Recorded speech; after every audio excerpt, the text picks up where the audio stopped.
Ke kasus kriminal, seorang pria paruh baya di Jember, Jawa Timur tewas ditebas celurit oleh tetangganya.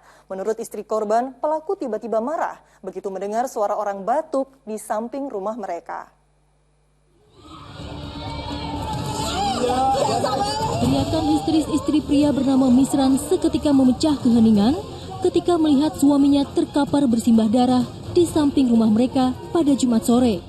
Warga desa Tegalrejo, Kecamatan Mayang, Jember, Jawa Timur itu baru saja ditebas menggunakan celurit oleh tetangganya bernama Hasan. Korban yang menderita luka parah di bagian leher dan tangan akhirnya tewas dalam perjalanan ke rumah sakit. Sementara pelaku terlihat berjalan santai menuju rumahnya yang hanya berjarak beberapa meter dari lokasi kejadian. Istri korban mengatakan, sebelumnya suaminya tengah asyik mengobrol sambil minum kopi dengan seorang temannya di depan rumah.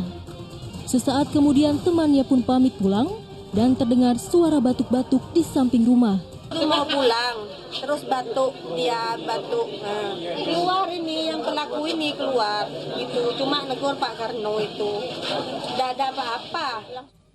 Polisi yang menangani kasus ini belum mengetahui motif pelaku dan masih melakukan pemeriksaan. Untuk motif yang lain kami masih didalami. Masih dilakukan pemeriksaan karena sampai saat ini kami mengamankan wilayah dulu.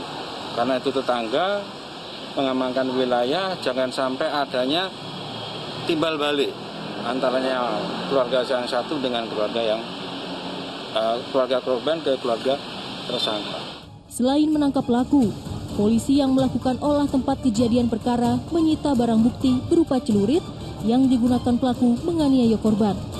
Tommy Iskandar melaporkan dari Jember, Jawa Timur.